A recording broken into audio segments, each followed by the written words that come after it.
सुरू झालंय रेकॉर्डिंग. तर काल आपण ऐतिहासिक संशोधन पद्धती बघितली.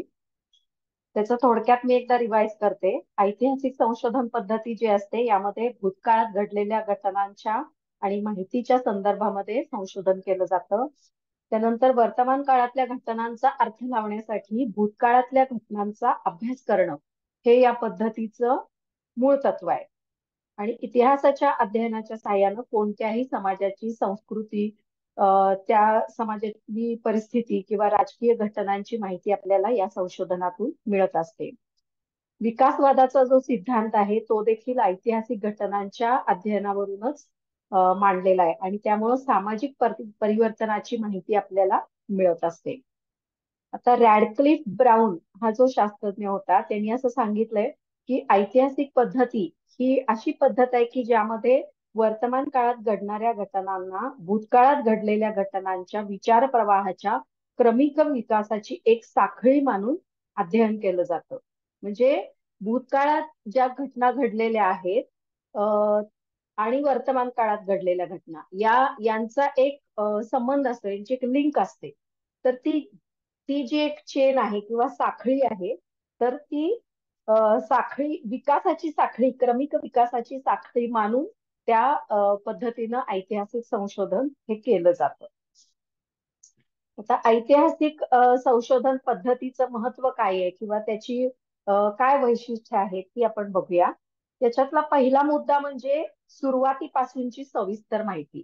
आपण जेव्हा ऐतिहासिक संशोधन करत असतो त्यावेळी आपल्याला एखाद्या घटनेची सुरुवातीपासूनची सविस्तर माहिती ही आपल्याला शोधून काढावी लागते.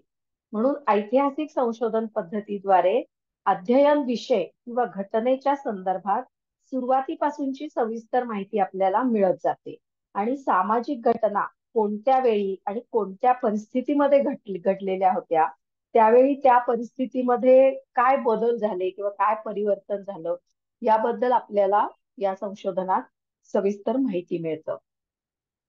आणि त्याच्यावरूनच आपण त्या काळातले जी सामाजिक सभ्यता आहे किंवा कसा विकास झाला, कसं परिवर्तन झालं याच्या सामान्य नियमांचा आपल्याला शोध घेता येतो. हे याचं पहिलं वैशिष्ट्य. दुसरं वैशिष्ट्य म्हणजे भूतकालीन समाजाचे महत्व. म्हणजे भूतकाळात समाजामध्ये काय परिस्थिती होती याचं महत्व आपल्याला या संशोधनातून कळतं. म्हणजे वर्तमानात केवळ गतकालीन घटनांचं संकलनच नाही, तर गतकाळापासून वर्तमान पर्यंत घडलेल्या घटनांची एक साखळी बनते आणि ती साखळी काय आहे, कशी आहे याचं आपल्याला ज्ञान या संशोधनातून प्राप्त होतं. प्रत्येक समाजाचा जो पाया आहे हा भूतकाळाच्या अध्ययनातूनच स्पष्ट केला जातो. जुन्या प्रथा म्हणजे भूतकाळामध्ये समाजामध्ये काय प्रथा होत्या, काय परंपरा होत्या, चालीरीती काय होत्या, त्यावेळेचे आदर्श काय होते किंवा मूल्य काय होती, जीवनमूल्य काय होती, अशा गोष्टींचं आपल्याला ज्ञान मिळतं आणि इतर सामाजिक संस्थांचं महत्व सुद्धा आपल्याला अभ्यासता येतं. आता तुम्ही जर विचार केला तर एक विवाह पद्धत हा जर तुम्ही विषय घेतलात तर या विवाहामध्ये पूर्वीच्या जुन्या प्रथा, परंपरा, चालीरीती आणि आत्ताच्या काळातल्या प्रथा, परंपरा, चालीरीती याच्यामध्ये खूप बदल घडलेले आहेत. खूप परिवर्तन घडलेलं आहे आणि अजून सुद्धा परिवर्तन हे घडतच राहणार आहे. तर हे परिवर्तन काय झालंय, कसं झालंय या सगळ्याचा आपल्याला अभ्यास या ऐतिहासिक संशोधनामधून करता येतो. आता पूर्वीच्या काळी सतीची पद्धत होती, म्हणजे पतीच्या निधनानंतर पत्नी ही त्याच्याच चितेत उडी घेऊन स्वतःला संपवत होती, पण त्या प्रथा आपण मोडून काढलेल्या आहेत. तशी परंपरा आता राहिलेली नाहीये. किंवा पूर्वीच्या काळी ज्या पद्धतीनं लग्न व्हायची त्या पद्धतीनं त्यापेक्षा आताच्या लग्न पद्धतीमध्ये खूप मोठे बदल घडलेले आहेत. आता पूर्वी जे काही लग्नाचे विधी होते, संस्कार जे होते, म्हणजे लाजा होम म्हणा, पाणीग्रहण म्हणा किंवा जे काही होम हवन वगैरे केलं जातं याला जास्त महत्व होतं. त्यावेळी जे काही मंत्र म्हटले जायचे किंवा मंत्र जे गुरुजी म्हणायला सांगतात वधूवरांना, तर या गोष्टींना खूप महत्व होतं. पण आता काय झालेलं आहे, आता ह्या सगळ्याचं महत्व कमी कमी होत चाललंय आणि फक्त सेलिब्रेशन किंवा समारंभ, कपडे, दागिने, त्याच्यानंतर डान्स, ह्या सगळ्या गोष्टींचं महत्व जास्त करून वाढत चाललेलं आहे. अर्थात हे चुकीचं आहे, पण तरी सुद्धा हे आता परिस्थिती अशी आहे, हे आपण या संशोधनातून आपल्याला दिसून येतं. तर अशा प्रकारे भूतकाळामध्ये समाजामध्ये काय परिस्थिती होती, कशा चालीरीती होत्या, कशा प्रथा होत्या आणि आता कशा आहेत आणि यामध्ये कसं परिवर्तन घडत गेलंय, हे सगळं आपल्याला ऐतिहासिक संशोधनामधून ज्ञान होतं. नंतर तिसरा जो मुद्दा आहे ऐतिहासिक संशोधनाचं वैशिष्ट्य म्हणजे, तर तो म्हणजे वर्तमान समाजाची परिस्थिती समजून घेण्याचा प्रयत्न केला जातो. यामध्ये वर्तमान समाजाची म्हणजे भूतकालीन समाजातलं पण आपल्याला ज्ञान होतं, तसंच वर्तमान समाजाची परिस्थिती सुद्धा समजून घेण्याचा प्रयत्न या ऐतिहासिक संशोधनामध्ये केला जातो. आता व्हाईट हेड नावाचे एक शास्त्रज्ञ होते. तर या व्हाईट हेड यांच्या मते काय होतं की वर्तमान काळात समोर आलेल्या प्रत्येक वस्तूमध्ये सर्व भूतकाळ हा समाविष्ट असतो. म्हणजे वर्तमान काळात ज्या काही घटना घडतायत त्याच्या पाठीमागं कुठंतरी भूतकाळात घडलेल्या घटना सुद्धा कारणीभूत असतात, असं आपल्याला दिसून येतं. आणि त्यामध्ये त्याच्या भविष्याचं बीज दडलेलं असतं. म्हणजे वर्तमान काळात घडलेल्या घटनांच्या मागे कुठंतरी भूतकाळात घडलेल्या घटना असतात आणि तसंच वर्तमान काळातल्या घटनांमध्येच कुठंतरी भविष्यात घडणाऱ्या घटनांचं बीज सुद्धा असतं, असं व्हाईट हेड म्हणतात. भूतकाळ आणि वर्तमान काळ या दोन्हीमध्ये परस्पर कार्यकारणाचा संबंध हा असतो आणि वर्तमान काळातल्या सर्व क्रिया, विकास आणि संघटन हे भूतकाळाच्या योगदानावर अवलंबून असतं. आता तुम्ही विचार करा, आज आपल्या देशाला स्वातंत्र्य मिळाले. कसं मिळालं स्वातंत्र्य? तर हे स्वातंत्र्य मिळालं त्याच्या पाठीमागं भूतकाळामध्ये अनेक देशभक्तांचं बलिदान कारणीभूत आहे ना. त्यांनी अनेक सामाजिक सुधारणा केल्या. त्याच्यानंतर त्याच्यासाठी आपलं सगळं जीवन वाहून टाकलेलं आहे. कित्येक देशभक्त त्याच्यासाठी शहीद झालेले आहेत. तेव्हा कुठं आपल्या देशाला स्वातंत्र्य मिळालं. म्हणजे आजचं जे स्वातंत्र्य आहे त्याच्या पाठीमागं इतिहासात घडलेल्या किंवा इतिहासात भूतकाळामध्ये जे शहीद झाले ते ते कारणीभूत आहे, असं असं आपल्याला दिसून येतं. म्हणजेच वर्तमान काळातल्या सर्व क्रिया, विकास आणि संघटन हे भूतकाळाच्या योगदानावर अवलंबून असतं. भूतकाळात जे असंख्य लोकांनी जे योगदान दिलेलं आहे त्यामुळं आज आपला देश स्वतंत्र झालेला आहे, हे ह्याचं एक उदाहरण सांगता येईल. त्यामुळं ऐतिहासिक संशोधन पद्धतीमध्ये भूतकाळातील परिस्थितीचे अध्ययन करण्याबरोबरच वर्तमान समाजाची परिस्थिती समजून घेण्याचा प्रयत्न हा केला जातो. कारण वर्तमानात जे काही घडतंय त्याच्या पाठीमागे कुठेतरी भूतकाळात घडलेल्या घटना सुद्धा कारणीभूत आहेत. म्हणून भूतकाळातल्या परिस्थितीचं अध्ययन करण्याबरोबर वर्तमान काळातल्या समाजाची परिस्थिती समजून घेण्याचा प्रयत्न ऐतिहासिक संशोधनामध्ये केला जातो. नंतर चौथं याचं वैशिष्ट्य म्हणजे ऐतिहासिक सामाजिक शक्तीची माहिती आपल्याला यातून मिळते. म्हणजे ऐतिहासिक पद्धतीचं अध्ययन करताना आपल्याला असं ज्ञान होतं की या पद्धतीमध्ये कोणतं अंग प्रभावित आहे. सामाजिक शक्तीचा देखील आपल्याला यामध्ये परिचय होतो. आता बर्नार्ड शॉ यांच्या मते गतकाळ समूहाच्या मागे नसतो तर तो समूहाच्या आतच विद्यमान असतो. बर्नार्ड शॉ काय म्हणतायत की गतकाळ म्हणजे भूतकाळ हा समूहाच्या मागे नसतो तर तो समूहाच्या आतच विद्यमान असतो आणि गतकाळाद्वारे आपल्याला वर्तमान काळ हा जाणून घेता येत असतो. कारण वर्तमान काळात घडणाऱ्या घटनांच्या मागे कुठेतरी गतकाळातल्या किंवा भूतकाळात घडलेल्या घटना या कारणीभूत असतात किंवा त्याचा प्रभाव हा कारणीभूत असतो वर्तमान काळासाठी. म्हणून गतकाळाद्वारे वर्तमान काळ हा आपल्याला जाणून घेता येतो, असं बर्नार्ड शॉ यांनी सांगितलेलं आहे. तर अशा प्रकारे इतिहासातल्या ऐतिहासिक संशोधनाचं हे वैशिष्ट्य आहे. या 4 मुद्द्यांच्या द्वारे तुम्ही समजून घेऊ शकता. नंतर दुसरी जी पद्धत आहे किंवा दुसरा जो प्रकार आहे पद्धतीद्वारे तो म्हणजे प्रायोगिक संशोधन पद्धती. आता प्रायोगिक संशोधन पद्धती जी आहे, तर ही पद्धत भविष्य काळाशी संबंधित आहे. म्हणजे जसं ऐतिहासिक संशोधन पद्धती ही भूतकाळाशी संबंधित असते, तसं प्रायोगिक संशोधन पद्धती ही भविष्य काळाशी संबंधित असते. एखाद्या प्रश्नाला पद्धतशीर आणि मार्मिक उत्तर देण्याचं जे काम आहे, ते संशोधन पद्धती करत असते. एखादा प्रश्न म्हणजे किंवा एखादी समस्या जी आहे, तर त्या समस्येला पद्धतशीर म्हणजे वैज्ञानिक पद्धतीनं आणि मार्मिक उत्तर देण्याचं काम हे प्रायोगिक संशोधन पद्धती करत असते. प्रायोगिक संशोधन पद्धती जी आहे ती नियंत्रित परिस्थितीतून प्रयोगाद्वारे निरनिराळ्या घटकांचे संबंध प्रस्थापित केले जातात. प्रायोगिक संशोधन पद्धतीमध्ये नियंत्रित परिस्थितीमधून प्रयोगाद्वारे निरनिराळ्या घटकांचे संबंध प्रस्थापित केले जातात आणि त्याप्रमाणे पूर्वकथन करून त्या घटकांचं नियंत्रण केलं जातं.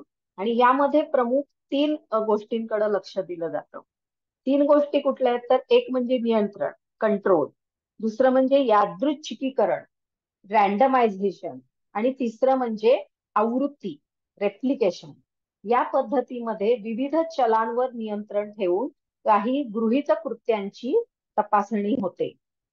म्हणजे आता याचं एक उदाहरण तुम्हाला द्यायचं झालं तर गृहीत कृत्य म्हणजे आपण एक आधी आपल्याला काहीतरी जे सिद्ध करायचंय, जे काय आपल्याला सिद्ध करायचंय प्रयोगाद्वारे, ते सूत्र किंवा ते वाक्य म्हणजे गृहीत कृत्य असं म्हटलं जातं. म्हणजे आता समजा कपालभाती योग नियमित कपालभाती केल्यामुळे रक्तदाब नियंत्रित राहतो. नियमित कपालभाती केल्यामुळे रक्तदाब नियंत्रित होतो. तर हे आहे गृहीतक किंवा गृहीत कृत्य, आणि हे आपल्याला प्रयोगाद्वारे सिद्ध करायचंय किंवा याच्यावर आपल्याला प्रयोग करायचे आहे. आणि प्रयोग केल्यानंतर आपल्याला बघायचंय की हे बरोबर आहे का नाही, हे सिद्ध होतंय का नाही, कपालभातीमुळं रक्तदाब नियंत्रित होतोय का नाही होतोय. तर मग असे प्रयोग करून जेव्हा एखादं गृहीत कृत्य सिद्ध केलं जातं किंवा त्या गृहीत कृत्याची तपासणी होते, तेव्हा त्याला प्रायोगिक संशोधन पद्धती असं म्हटलं जातं. आणि याच्यामध्ये तीन बाबींकडे लक्ष दिलं जातं, ते म्हणजे नियंत्रण. नियंत्रण म्हणजे एक आपण नियंत्रित ग्रुप घेतला जातो. म्हणजे एक समजा 50 लोकांचा ज्यांना ब्लड प्रेशरचा त्रास आहे, अशा 50 लोकांचा एक गट तयार करतो आपण आणि त्यांच्याकडून नियमितपणे कपालभाती करून घेतो. मग त्यामध्ये सुद्धा मग किती आवर्तन करून घ्यायची, किती स्ट्रोक्स त्याच्यामध्ये घ्यायचे, म्हणजे 50 स्ट्रोक्सचं एक आवर्तन आणि अशी 3 आवर्तन करून घ्यायची. मग त्याच्यानंतर 1 महिन्यानंतर मग ते 2 आवर्तन करून घ्यायची. तिसऱ्या महिन्यामध्ये 3 आवर्तन करून घ्यायची. असं एक नियंत्रितपणे ते प्रयोग केले जातात. नंतर यादृच्छिकीकरण, रँडमायझेशन, आणि मग त्याच्यामध्ये प्रत्येकाचं परत एकदा ब्लड प्रेशर चेक करून त्यातून मग आपण निष्कर्ष काढतो की किती बाबा रॅन्डम काय परिणाम त्याच्यात दिसून येतोय, की बाबा 50 लोकांमधल्या 10 लोकांच्यावर त्याचा काहीच परिणाम झाला नाही, 20 लोकांचं ब्लड प्रेशर हे थोडंफार नियंत्रित झालं आणि अजून 20 लोकांचं खूप चांगल्या प्रकारे ते ब्लड प्रेशर नॉर्मलवर आलं. तर अशा प्रकारची निरीक्षण आपण नोंदवतो आणि त्याच्यातून एक रॅन्डम एक आपलं निष्कर्ष हा काढला जातो. त्याला यादृच्छिकीकरण म्हणतात. आणि रेप्लिकेशन, आवृत्ती. तर याच्या अशा किती आवृत्ती आपण करतोय, की बाबा 50 लोकांचा एक गट घेतला, त्याच्यानंतर त्या 3 महिने त्यांच्यावर प्रयोग केला आणि काय निष्कर्ष काढला. त्याच्यानंतर परत एकदा पुन्हा अजून 50 लोकांचा एक गट घेतला, त्यांच्यावर पुन्हा प्रयोग केला. तर अशा प्रकारे 3-4 आवृत्ती आपण प्रयोगांच्या करतो आणि मग त्याच्यातून फायनल एक निष्कर्ष काढला जातो. तर हे झालं प्रायोगिक संशोधन पद्धती. आता चौथा जो प्रकार आहे याच्यामध्ये, तिसरा जो प्रकार आहे तो म्हणजे सहसंबंधात्मक पद्धत. आता सहसंबंधात्मक पद्धत म्हणजे काय, तर या संशोधनामध्ये 2 किंवा अधिक परिणामवाचक चलांमधील संबंधांची मात्रा सहसंबंध गुणकानं दर्शवणं आणि त्याच्या आधारे भविष्य कथन करणं या महत्वाच्या बाबी केल्या जातात. आता सद्य परिस्थितीशी, वर्तमान परिस्थितीशी निगडीत विविध चलांमधील सांख्यिकी संबंध शोधून काढण्यासाठी या पद्धतीचा वापर होतो. म्हणजे काय, तर विशिष्ट घटकाचं विशिष्ट प्रमाणात पुन्हा घडण्याचं भाकीत वर्तवण्यासाठी या पद्धतीचा प्राधान्यानं उपयोग केला जातो.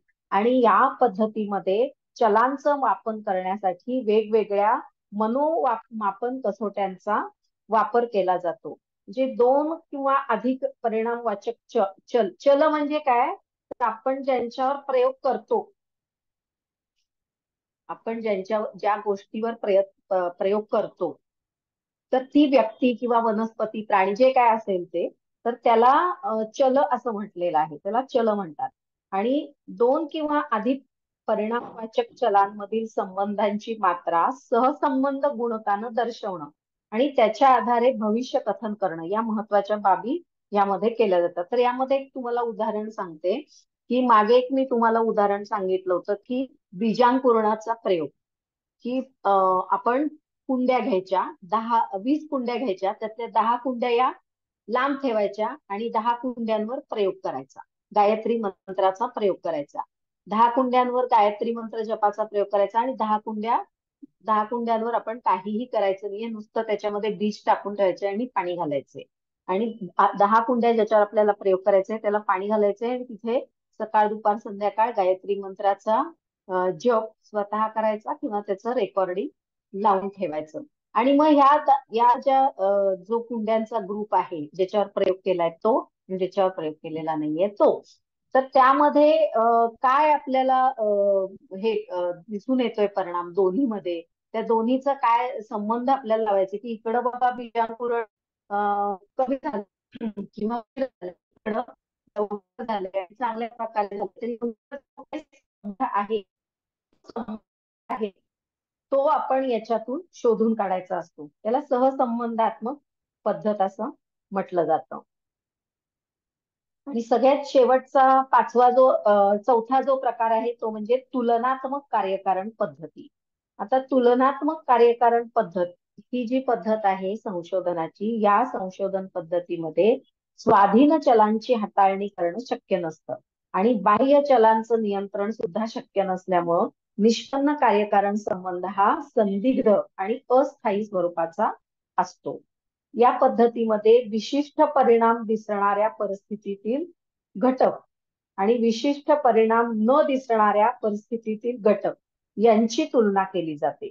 तसेच या संशोधनामध्ये विशिष्ट परिणाम दिसून येतात त्यांच्याशी संबंधित परिस्थितीचा शोध घेतला जातो. म्हणजे आता मी जो प्रयोग सांगितला तसंच प्रयोगामध्ये 10 कुंड्यांमध्ये एक परिणाम दिसला आणि 10 कुंड्यांमध्ये वेगळा परिणाम दिसला. तर वेगळा परिणाम दिसण्यासाठी कोणते घटक कारणीभूत आहेत, म्हणजे पाणी असेल, माती असेल किंवा हवामान असेल, तर कोणते घटक या दोन्हीमध्ये कारणीभूत आहेत की ज्याच्यामुळे आपल्याला वेगवेगळे परिणाम दिसत आहेत. तर त्या घटकांची तुलना केली जाते आणि त्यामुळे या अभ्यासात विशिष्ट परिणाम दिसून येतात त्याच्याशी संबंधित परिस्थितीचा शोध घेतला जातो. म्हणजे आता अजून एक त्याला उदाहरण द्यायचं झालं तर समजा महाराष्ट्रात एखादं पीक चांगलं येते आणि तेच पीक पंजाबमध्ये चांगलं येत नाहीये, तर मग का बाबा तिकडे का चांगलं येत नाहीये, इकडं का चांगलं येते, याला याला कारणीभूत असणारे घटक कोणते आहेत याचा अभ्यास केला जातो. तर हे अमुक अमुक पीक आहे, याला ही माती अशी असली, हवा अशी असली, पाणी असं असलं की हे पीक चांगलं येते. तेच इकडे पाण्यामध्ये असा असा फरक आहे, हवेमध्ये असा असा फरक आहे आणि मातीमध्ये असा असा फरक आहे, त्यामुळं तिकडं ते पीक चांगलं येत नाहीये. तर अशा त्या घटकांची परिणाम जो काही आहे त्याला कारणीभूत घटकांचा अभ्यास केला जातो आणि त्यानुसार ते सिद्ध केलं जातं की हे हे असं असलं की चांगलं पीक येते, हे असे असे घटक असले की पीक चांगलं येत नाहीये. आणि मग त्याच्यातून मग काय केलं जातं की बाबा जिथं पीक चांगलं येत नाहीये तर कोणते घटक कमी पडतायत, ते घटक पुरवल्यानंतर ते पीक चांगलं येतंय का, याचा शोध हा घेतला जातो. आता तुम्ही बघितलं असेल, आता ड्रॅगन फ्रूट हे काय आपल्या देशात पूर्वीपासून उगवणारं फळ आहे का? नाहीये. ड्रॅगन फ्रूट हे जनरली हे बाहेरच्या देशांमधलंच फ्रूट आहे. ते काय महाराष्ट्रात खूप काही उगवत नव्हतं किंवा ते महाराष्ट्रात उगवणारं पूर्वीपासूनचं फळ नाहीये. पण आता ड्रॅगन फ्रूटची लागवड ही महाराष्ट्रात खूप ठिकाणी केली जाते आणि आपल्याला बाजारामध्ये ड्रॅगन फ्रुट्स खूप विकायला आलेली दिसतात आणि आपण ती खातो सुद्धा. तर याच्यामध्ये हे कसं काय शक्य झालं? पूर्वी तर हे ड्रॅगन फ्रूट आपल्या इथे नव्हतं आणि आता एकदम त्याचं पीक इतकं कसं काय आलं? तर याच्या पाठीमागे संशोधन आहे की बाबा कोणत्या प्रकारचे घटक ड्रॅगन फ्रूट साठी आवश्यक आहे. त्या घटकांचा पुरवठा आपल्या इथं आपण त्यांना केला आणि ती झाडं लावली, तेव्हा ते मग इथे सुद्धा ड्रॅगन फ्रूट आपल्याला यायला लागलं आणि आपल्याला मिळायला लागलं. तर असं या तुलनात्मक कार्यकारण पद्धतीच्या संशोधनाचा व्यवहारामध्ये आपल्याला उपयोग होत असतो. नंतर 6वी जी पद्धत आहे ती म्हणजे सर्वेक्षण पद्धत. सर्वेक्षण पद्धत जी आहे तर यामध्ये सर्वे केला जातो. म्हणजे एखाद्या गोष्टीचा अभ्यास करायचा असेल तर त्याच्यासाठी सर्वे केला जातो. तुम्हाला आता मी मागे एक उदाहरण सांगितलं की करोना व्हॅक्सिन. तर व्हॅक्सिनेशन जेव्हा समाजातल्या सगळ्या घटकांपर्यंत सरकारनं पोहोचवण्याचा प्रयत्न केला, त्याची मग आपल्याला एक सर्वे केला गेला. व्हॅक्सिनेशन 100% सक्सेसफुल झालंय का, व्हॅक्सिनेशन समाजामध्ये 100% झालंय का, हे बघण्यासाठी एक सर्वे केला गेला. त्यामध्ये आरोग्य कर्मचारी हे घरोघर पाठवले गेले आणि मग ते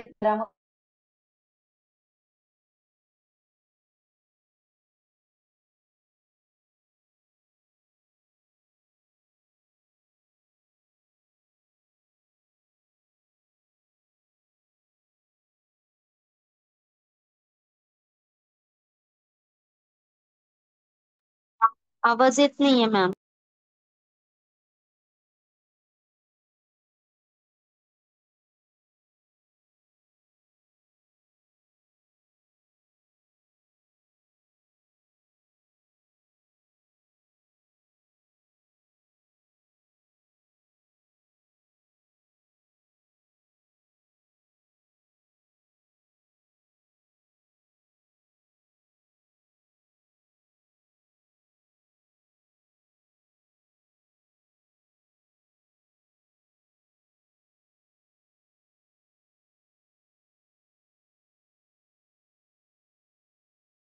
तर सर्वेक्षण पद्धतीमध्ये सध्याची स्थिती आणि व्यवहार यांच्या समर्थनार्थ किंवा त्यामध्ये सुधारणा करण्यासाठी म्हणून अस्तित्वात असलेल्या विविध प्रक्रियांची माहिती संकलन करण्यासाठी म्हणून सर्वेक्षण केलं जातं. आणि मग नजीकच्या भविष्यामध्ये किंवा नजीकच्या भविष्यातल्या योजना आखण्यासाठी म्हणून आपल्याला त्याच्यातून मार्गदर्शन मिळतं. आणि म्हणून मग विविध प्रक्रियांची माहिती संकलित केली जाते आणि या संकलित माहितीचं पृथक्करण करून त्याचं मग इंटरप्रिटेशन केलं जातं किंवा अर्थनिर्वचन करून मग त्याप्रमाणे एक सर्वेक्षणाचा अहवाल तयार केला जातो. आणि पण केवळ एक अहवाल तयार करणं हेच काही या सर्वेक्षणाचं उद्दिष्ट नसतं. तर दोन प्रक्रियांची आणि एका प्रक्रियांची विविध स्थितीमध्ये तुलना करण्यासाठी सुद्धा ही माहिती संकलित केली जाते. आणि या संशोधनामध्ये व्यक्तीच्या वैशिष्ट्यांचा स्वतंत्र अभ्यास न करता समूहातील प्रत्येक व्यक्तीवरून सांख्यिकी पद्धतीनं समूहाचं सामान्यीकरण हे केलं जातं. आणि स्थानिक परिस्थितीत समस्यांना उत्तर शोधून काढण्यासाठी सर्वेक्षण पद्धतीचा हा अवलंब केला जातो. म्हणजे मी जे उदाहरण दिलं की करोना व्हॅक्सिन किती लोकांनी घेतलंय, किती लोकांनी किती डोस घेतले, याचा एक सर्वे केला गेला आणि त्या सर्वेवरून लक्षात आलं की 100% व्हॅक्सिनेशन हे झालेलं नाहीये. मग पुन्हा एकदा व्हॅक्सिनेशनचा कार्यक्रम हा सगळ्या सरकारी दवाखान्यांमधून हॉस्पिटल्स मधून राबवला गेला आणि समाजातल्या लोकांना सांगण्यात आलं की ज्यांनी व्हॅक्सिन घेतलेलं नाहीये त्यांनी व्हॅक्सिन लवकरात लवकर घ्यावं. तर अशा प्रकारे भविष्यात ज्या काही योजना आपल्याला आखायच्या आहेत किंवा जर ज्या योजना आपण राबवल्यात त्यामध्ये काही त्रुटी राहिल्या असतील तर ते दुरुस्त करण्यासाठी आणि भविष्यामध्ये ज्या योजना आपल्याला आखायच्या आहेत त्यामध्ये मार्गदर्शन मिळण्यासाठी सर्वेक्षण पद्धत ही उपयोगी पडत असते. आता सर्वेक्षणामध्ये काय काय कोणत्या महत्वाच्या गोष्टी केल्या जातात तर त्यामध्ये सद्यस्थितीची माहिती ही संकलित केली जाते आणि त्यानंतर सद्यस्थितीमध्ये जी माहिती केलेली आहे तर त्याची तुलना केली जाते आणि सद्यस्थिती सुधारण्यासाठी म्हणून पुढील योजना किंवा पुढील मार्ग काही ठरवले जातात. आणि सर्वेक्षणानुसार या तिन्ही अंगांचा किंवा एक किंवा दोन अंगांचा वापर केला जातो. थोडक्यात सद्यस्थितीची जी माहिती आहे ती मिळवणं आणि त्यावरून विशिष्ट संशोधन विषयाबद्दल विश्वसनीय निष्कर्ष काढणं हा सर्वेक्षण संशोधन पद्धतीचा मुख्य हेतू असतो. म्हणजे सद्यस्थितीमध्ये काय काय परिस्थिती आहे त्याची माहिती गोळा केली जाते, त्यानंतर त्याची तुलना केली जाते आणि नंतर ती परिस्थिती सुधारण्यासाठी काही नवीन योजना आखल्या जातात. असं या सर्वेक्षण संशोधन पद्धतीचं स्वरूप असतं. तर हे झाले आता सगळ्या संशोधन पद्धती किंवा प्रकार झाले. हेतूनुसार प्रकार आपण बघितले आणि पद्धतीनुसार प्रकार पण आपण बघितलेले आहेत. आता संशोधन कार्य कसं करायचं हे आपण बघायचंय. हे मॉड्यूल दुसरं आता पुढचं मॉड्यूल आपण सुरू करतोय. तर याच्यामध्ये पहिला मुद्दा येतो तो संशोधन कार्याची रूपरेषा किंवा संशोधनाचा आराखडा. जेव्हा आपण एखाद्या विषयावर संशोधन करत असतो त्यावेळी हे संशोधन कशा प्रकारे करायचे याची एक संशोधन कार्याची एक रूपरेषा आपल्याला आधीच आखून घ्यावी लागते किंवा संशोधनाचा आराखडा जो आहे ज्याला रिसर्च डिझाईन असं म्हटलं जातं तर हे आपण आधीच डिझाईन करावं लागतं किंवा त्याची रूपरेषा आपल्याला आधीच तयार करावी लागते आणि मग त्याप्रमाणे आपण संशोधनाला सुरुवात करायची असते. म्हणून संशोधनाचा पहिला टप्पा काय आहे तर संशोधन कार्याची रूपरेषा तयार करणं हा संशोधन कार्यातला पहिला टप्पा असतो. आता हे काय आहे संशोधन कार्याची रूपरेषा ते आपण बघूया.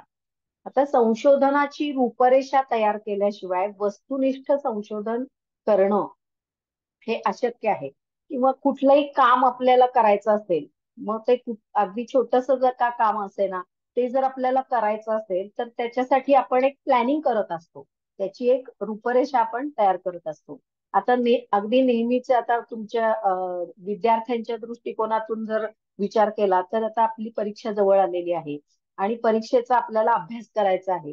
तर त्या अभ्यास करायचा आहे तर तो कशा पद्धतीनं करायचा, आपल्याकडं परीक्षा किती तारखेला आहे, परीक्षेला आता किती दिवस उरलेले आहेत, मग त्या दिवसामध्ये एकूण अभ्यास किती आहे, मग एवढ्या दिवसात एवढा अभ्यास करायचा तर तो कसा करायला पाहिजे याचं एक आपण प्लॅनिंग करत असतो, त्याची एक आपण रूपरेषा किंवा आराखडा आपण तयार करत असतो आणि त्या पद्धतीने आपण जर अभ्यास केला तर परीक्षेपर्यंत व्यवस्थित आपला अभ्यास पूर्ण होतो. तर तसं संशोधन करत असताना सुद्धा पहिल्यांदा संशोधन कार्याची रूपरेषा किंवा संशोधनाचा आराखडा आपल्याला तयार केला पाहिजे. त्याच्याशिवाय आपल्याला वस्तुनिष्ठ संशोधन करणं हे अशक्य आहे. कारण संशोधकाला कोणत्या प्रकारे संशोधन करायचं आहे, नेमका नमुना कोणता असेल, तथ्ये कशी संकलित केली जातील इत्यादी बाबतीत संशोधन करण्यापूर्वीच संशोधन रूपरेषा ही निश्चित केली जाते. कारण त्याच्याशिवाय आपण पुढे व्यवस्थितपणे काम करू शकणार नाही. आता संशोधन रूपरेषा जी आहे ती अशी प्रक्रिया आहे की ज्याद्वारे समस्येच्या निर्धारणापासून म्हणजे समस्या निश्चित करण्यापासून किंवा समस्या ठरवण्यापासून ते संशोधन अहवालाच्या शेवटच्या पायरीपर्यंतच्या बाबतीत योग्य प्रकारे विचार विनिमय करून आणि आपल्याकडं त्याच्यासाठी कोणते पर्याय उपलब्ध आहेत त्याच्यावर त्या पर्यायांवर लक्ष देऊन कमीत कमी वेळेमध्ये कमीत कमी प्रयत्नामध्ये आणि कमीत कमी पैशामध्ये जास्तीत जास्त प्रमाणामध्ये आपण संशोधन उद्दिष्टांची प्राप्ती कशी करता येईल हे आपण या संशोधन रूपरेषेमध्ये ठरवत असतो. म्हणजे संशोधन करायचं असेल तर संशोधन कशावर करायचं, विषय काय संशोधनाचा हे आधी ठरवला पाहिजे.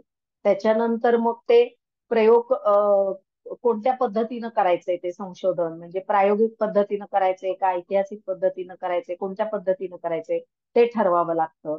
ते ठरवल्यानंतर मग त्याच्यासाठी प्रयोग कोणावर करायचंय, त्याच्यासाठी मग म्हणजे माणसांवर प्रयोग करायचे का प्राण्यांवर करायचे का वनस्पतींवर करायचे ते ठरवावं लागतं. मग त्याच्यासाठी किती प्राणी वनस्पती किंवा किती ते हे तथ्य घ्यायचे आहेत ते ठरवावं लागतं. मग त्याचं संकलन कसं करायचं, कधी करायचं, हे सगळं करावं लागतं. त्यानंतर तो जो जो काही विषय आहे आपला संशोधनाचा, त्या विषयाचा अभ्यास सुद्धा आपण आधी करावा लागतो. तर काय काय करावं लागणार आहे हे सगळ्याची रूपरेषा आपल्याला आधीच ठरवावी लागते. आधीच सगळ्याचं प्लॅनिंग करावं लागतं. आणि मग त्या दृष्टीनं किती वेळ आपल्याला लागेल संशोधनाला, त्याच्यासाठी पैसे किती खर्च करावे लागणार आहेत, मग ते सगळं त्याचे पर्याय सगळे आपल्याकडे अवेलेबल आहेत का, नसतील तर ते कसे अवेलेबल करता येतील, या सगळ्याचा विचार संशोधन कार्याची रूपरेषा आखताना केला जातो. आता नेमकं व्याख्या काय आहे संशोधन कार्याची रूपरेषा किंवा संशोधन आराखडा, याची व्याख्या काय आहे, तर वेगवेगळ्या शास्त्रज्ञांनी संशोधन रूपरेषेच्या वेगवेगळ्या व्याख्या या केलेल्या आहेत. तर एक दोन महत्वाच्या व्याख्या ज्या आहेत त्या इथं आपण बघणार आहोत. तर एक म्हणजे R.L. एकॉक. R.L. एकॉक या शास्त्रज्ञांनी एक व्याख्या सांगितलेली आहे. ते असं म्हणतात की निर्णय कार्यान्वित करण्याची स्थिती येण्यापूर्वीच निर्णय निर्धारित करण्याच्या प्रक्रियेला संशोधन रूपरेषा असं म्हणतात. निर्णय कार्यान्वित करण्याची स्थिती येण्यापूर्वीच निर्णय निर्धारित करण्याच्या प्रक्रियेला संशोधन रूपरेषा असं म्हणतात. निर्णय कार्यान्वित करण्याची स्थिती म्हणजेच संशोधन प्रक्रिया. तर संशोधन प्रक्रियेला सुरुवात होण्यापूर्वीच त्याचे एक प्लॅनिंग जे आधी केलं जातं त्याला संशोधन रूपरेषा असं म्हणतात, असं R.L. एकॉक म्हणतात. नंतर दुसरी जी व्याख्या सांगितली आहे ती F.N. केर्लिंगर या शास्त्रज्ञांनी एक व्याख्या सांगितली आहे. ते काय म्हणतात की संशोधन रूपरेषा ही संशोधनाची एक योजना संरचना आणि एक अशी रणनीती आहे ज्याद्वारे संशोधन प्रश्नांची उत्तरं प्राप्त केली जातात आणि भिन्नत्व प्रसारणावर नियंत्रण ठेवलं जातं. म्हणजे संशोधनाचे जे एक एक टप्पे आहेत, म्हणजे ते विषय विषय ठरवणं, त्याच्यानंतर ते प्रयोग कुणावर करायचे ते ठरवणं, तर हे जे काही एक एक टप्पे आहेत याचं प्लॅनिंग हे आधीच केलं जातं किंवा त्याच्याशी संबंधित जे प्रश्न आहेत, म्हणजे विषय कोणता, प्रयोग कोणावर करायचे, कसा करायचंय, किती दिवस करायचे, तर असे जे काही प्रश्न आहेत तर या प्रश्नांची उत्तरं ज्याद्वारे प्राप्त केली जातात ती रणनीती आखणं म्हणजेच संशोधन कार्याची रूपरेषा आखणं, असं F.N. केर्लिंगर असं यांनी म्हटलेलं आहे. तर या दोन व्याख्या परीक्षेच्या दृष्टीनं महत्वाच्या आहेत, तेवढ्या व्यवस्थित करून ठेवा. संशोधन कार्याच्या रूपरेषेच्या व्याख्या सांगून त्याची वैशिष्ट्य स्पष्ट करा असा प्रश्न येतो परीक्षेत. तर त्यावेळी या दोन व्याख्या तुम्हाला त्या शास्त्रज्ञांच्या नावासह तुम्हाला लिहाव्या लागतील. ठीक आहे. आता ही जी संशोधन रूपरेषा आहे याचं महत्व काय आहे किंवा याची वैशिष्ट्य कोणती कोणती आहेत ते आपण बघू. तर संशोधन रूपरेषेचं पहिलं आणि महत्वाचं मुख्य वैशिष्ट्य म्हणजे सामाजिक घटनांच्या जटिल स्वरूपाला सोप्या रूपात प्रस्तुत करणं. म्हणजे समाजामध्ये ज्या काही घटना घडतायत किंवा ज्या काही समस्या आपल्याला येत आहेत तर त्या समस्यांचं स्वरूप हे खूप गुंतागुंतीचं असतं, जटिल असतं. तर ते आधी सोप्या स्वरूपामध्ये आपल्याला ते प्रस्तुत करावं लागतं की जो काही संशोधनाचा विषय आहे, जी काही समस्या आहे ती त्याच्यातली गुंतागुंत कमी करून ते सोप्या स्वरूपामध्ये आपल्याला प्रस्तुत करावं लागतं. नंतर दुसरं वैशिष्ट्य म्हणजे संशोधन रूपरेषा जी आहे ती संशोधन कर्त्याला संशोधनाची एक निश्चित दिशा प्रस्तुत करते. म्हणून संशोधन रूपरेषा ही संशोधनकर्त्याचा एक प्रकारचा मार्गदर्शक आहे. म्हणजे संशोधनाच्या प्रत्येक टप्प्यावर आपण असं विचार करावा लागत आहे की चला आता काय करायचं, ही एक पायरी झाली. आता पुढे काय करायचं, हे करू का ते करू का ते करू, असं जर प्रत्येक टप्प्यावर जर संशोधक विचार करत बसला तर ते संशोधन योग्य दिशेनं निष्कर्षापर्यंत न पोचता ते संशोधक काय होईल, भरकटत जाईल. विषय आणि निष्कर्ष राहायला बाजूला आणि तो भरकटत जाईल. म्हणून रूपरेषा, संशोधनाची रूपरेषा ही आधी तयार करायची असती, जेणेकरून त्याला संशोधकाला एक मार्गदर्शक दिशा मिळते संशोधनासाठी. म्हणून संशोधन रूपरेषा ही संशोधनकर्त्याची मार्गदर्शक असते. नंतर संशोधन रूपरेषेची रचना ही संशोधन कार्य सुरू करण्यापूर्वीच केली जाते. आता ती पूर्वीच केली पाहिजे ना.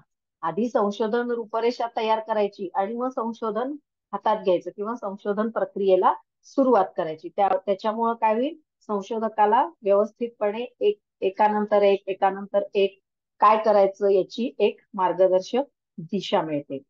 नंतर संशोधन रूपरेषा ही संशोधन प्रक्रियेच्या दरम्यान येणाऱ्या परिस्थितीवर नियंत्रण ठेवणं आणि संशोधन कार्य सोपं बनवणं ही महत्वाची कार्य पार पाडते. नंतर संशोधन रूपरेषा केवळ आपले कष्ट कमी करतं असं नाही, तर ते वेळेची सुद्धा बचत करतं आणि पैशाची सुद्धा बचत करते. कारण रूपरेषा आखतानाच आपण वेळेचा आणि पैशाचा विचार केलेला असतो आणि त्याच्यासाठी ते वाचवण्यासाठी काय काय पर्याय उपलब्ध आहेत, त्यातल्या कोणत्या पर्यायांचा आपण उपयोग करून घ्यायचा आहे, हे आपण आधीच संशोधन रूपरेषेमध्ये ठरवलं गेलेलं असतं. त्यामुळे संशोधन रूपरेषा ही मानवी श्रम, वेळ आणि पैसा या तिन्ही गोष्टींची बचत करतं. त्यानंतर संशोधनाच्या अधिकाधिक उद्दिष्टांची प्राप्ती करण्यासाठी संशोधन रूपरेषा ही मदत करते. कारण रूपरेषेमध्येच आपण ठरवलेलं असतं की आपल्या संशोधनाची उद्दिष्ट कोणती कोणती आहेत. तर मग कोणती उद्दिष्ट आहेत हे आपण आधी ठरवलेलं असल्यामुळं त्यातल्या जास्तीत जास्त उद्दिष्ट कशी आपल्याला साध्य करता येतील याचा आपण आपोआपच प्रयत्न करतो. तर ही अशी संशोधन रूपरेषेची वैशिष्ट्य आहेत.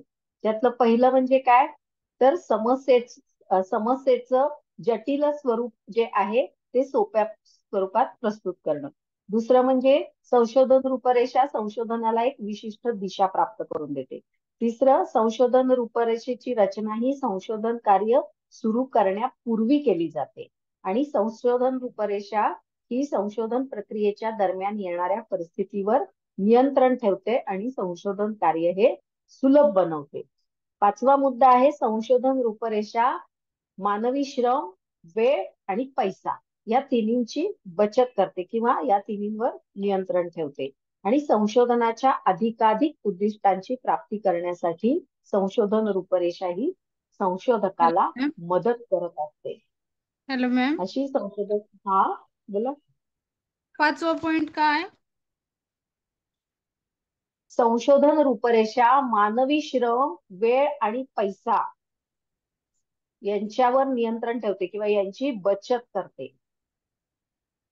आणि सहावा मुद्दा आहे, संशोधनाच्या अधिकाधिक उद्देशांची प्राप्ती करण्यासाठी संशोधन रूपरेषा ही मदत करत असते. ठीक आहे, तर ही झाली संशोधन रूपरेषेची वैशिष्ट्य. आता संशोधन रूपरेषा तयार करताना कोणकोणत्या गोष्टी लक्षात घेतल्या पाहिजेत किंवा काय काय केलं पाहिजे, कशी संशोधनाची रूपरेषा तयार करायला पाहिजे, कोणत्या घटकांची नोंद याच्यामध्ये केली जाते ते आपण बघूया. तर सगळ्यात पहिलं, संशोधन करताना सगळ्यात पहिला मुद्दा काय येतो की संशोधन कशावर करायचं, म्हणजे संशोधनाचा विषय काय आहे किंवा समस्या कोणती घ्यायची, कशावर आपल्याला संशोधन करायचे, हा पहिला घटक आहे संशोधनातला. म्हणून सगळ्यात पहिला घटक संशोधन रूपरेषेतला तो म्हणजे संशोधनाचा विषय. आता संशोधनकर्त्याला आपल्या संशोधनाचा विषय हा स्पष्टपणे आधी तयार करावा लागतो आणि तो विषय स्पष्ट करून मग त्याचं कार्यक्षेत्र निश्चितपणे ठरवावं लागतं. आणि मग त्या विषयासाठी म्हणून मग साहित्य कोणतं उपलब्ध आहे, मग त्या साहित्य कोणतं उपलब्ध आहे त्याचा शोध घेतला जातो आणि मग त्या साहित्याचा अभ्यास केला जातो. मग त्या साहित्यामध्ये काही ग्रंथ असतील, काही पुस्तकं असतील, काही पूर्वी त्या विषयावर जर संशोधन केलं गेलं असेल तर त्या संशोधन पत्रिका असतील किंवा थिसिस असतील, इतर महत्वाची माहिती असेल तर त्या सगळ्याचं अध्ययन करावं लागतं. आणि या सर्व गोष्टींची नोंद संशोधन रूपरेषेमध्ये करावी लागते. म्हणजे पहिल्यांदा संशोधनाचा विषय ठरवावा लागतो आणि मग विषय ठरवल्यानंतर मग त्याचं कार्यक्षेत्र हे निश्चित करावं लागतं. आणि मग त्या विषयाशी संबंधित कोणत्या गोष्टी आहेत की जेणेकरून आपण त्याचा अभ्यास करू शकू ते आपल्याला बघावं लागतं. नंतर दुसरा जो संशोधन रूपरेषेतला घटक आहे तो म्हणजे अध्ययनाचं स्वरूप. म्हणजे आता एखादा संशोधन विषय घेतला की त्या विषयाचा अभ्यास करण्यासाठी म्हणून आपण त्या विषयाशी संबंधित असलेले ग्रंथ, संबंधित पुस्तकं किंवा त्याच्यावर काही वर्तमानपत्रात लेख आले असले तर ते लेख या हे सगळ्याचा अभ्यास करावा लागतो. शिवाय गुगलवर आपण गुगल सर्च करून त्या विषयाशी संबंधित गुगलवर जी माहिती आहे ती पण आपल्याला वाचावी लागते. किंवा त्याच्यावर जर पूर्वी काही संशोधन झालं असेल तर ते पूर्वीच्या संशोधकांनी ज्या संशोधन पत्रिका किंवा थिसिस लिहिलेल्या आहेत तर ते थिसिसचा पण आपल्याला अभ्यास करावा लागतो. म्हणून अध्ययनाचं स्वरूप काय आहे आणि त्याच्यात कोणकोणते पर्याय आहेत याचा आपल्याला संशोधन रूपरेषेमध्ये नोंद घ्यावी लागते किंवा नोंद करावी लागते. आता संशोधनाची पद्धत आणि संशोधनाचं स्वरूप हे एकदा निर्धारित केलं की मग त्याची नोंद संशोधन रूपरेषेमध्ये केली जाते. नंतर तिसरा जो घटक आहे संशोधन रूपरेषेतला तो म्हणजे प्रस्तावना आणि पार्श्वभूमी. प्रस्तावना आणि पार्श्वभूमी. आता कशाची प्रस्तावना? तर आपण जो काही विषय घेतलेला आहे संशोधनाच्या साठी तर विषयाची निवड करण्याची पार्श्वभूमी सांगावी लागते. म्हणजे काय की तुम्ही हा विषय का घेतला. आता समजा तुम्ही नियमित कपालभाती केल्याने रक्तदाब नियंत्रित होतो हा विषय घेतलाय किंवा नियमित कपालभातीचा रक्तदाबावर काय परिणाम होतो ते अभ्यासणे असा जर विषय तुम्ही संशोधनासाठी घेतला असेल तर हा विषय तुम्ही का घेतला. हाच विषय घेण्यापाठीमागं काय कारण आहे, तुमचा काय विचार आहे. तर त्याच्या पाठीमागची जी पार्श्वभूमी आहे त्या विषय निवडण्या पाठीमागची तर ती पार्श्वभूमी तुम्हाला इथं सांगावी लागते. संशोधक तर त्यांनी निवडलेल्या विषयामध्ये नेमकी त्याला कशा प्रकारे आवड निर्माण झाली, म्हणजे हाच विषय तुम्ही का निवडला, हा विषय निवडण्यामागं काय कारण आहे, तर यामध्ये तुम्हाला का आवड निर्माण झाली आहे आणि त्या विषयाचं किंवा त्या समस्येचं स्वरूप आणि परिस्थिती काय होती, आतापर्यंत या समस्येबाबत कोणी कोणी संशोधन केलेलं आहे आणि त्या संशोधनामधून कोणते निष्कर्ष निघाले आहेत, कोणत्या त्रुटी त्या संशोधनामध्ये राहून गेलेल्या आहेत आणि त्या त्रुटी कोणत्या प्रकारे दूर करणं शक्य आहे या सर्व गोष्टींचा उल्लेख संशोधन आराखड्यामध्ये किंवा संशोधन रूपरेषेमध्ये केला जातो. तर प्रस्तावना आणि पार्श्वभूमीमध्ये या सगळ्याबद्दल लिहायचं असतं. नंतर चौथा जो घटक आहे तो म्हणजे उद्देश. आता संशोधन हा आपल्या संशोधनाचा प्रमुख उद्देश या ठिकाणी नमूद करतो. म्हणजे तुम्ही जो विषय घेतलेला आहे संशोधनाचा तर तो विषय का घेतलेला आहे, त्याचा उद्देश काय आहे, त्याचं हेतू काय आहे तुमचा त्याच्या पाठीमागचा ते उद्देशामध्ये आपल्याला लिहावं लागतं.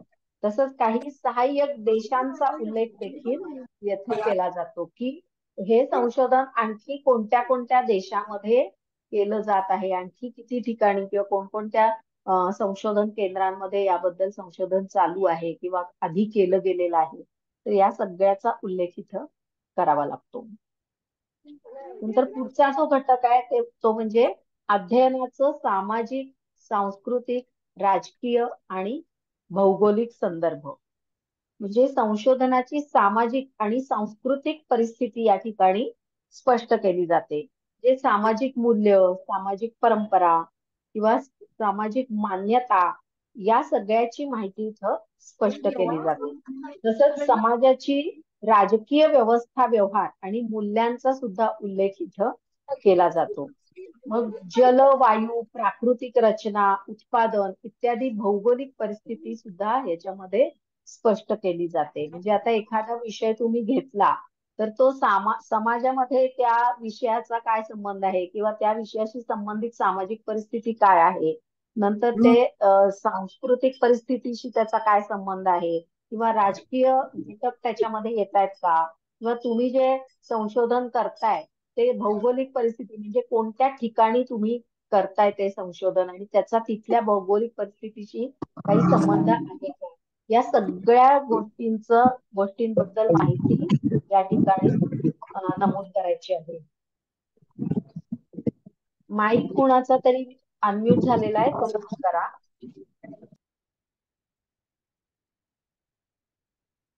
नंतर पुढचा जो घटक आहे संशोधन रूपरेषेमधला तो म्हणजे संकल्पना, चल आणि गृहीतकृत्य.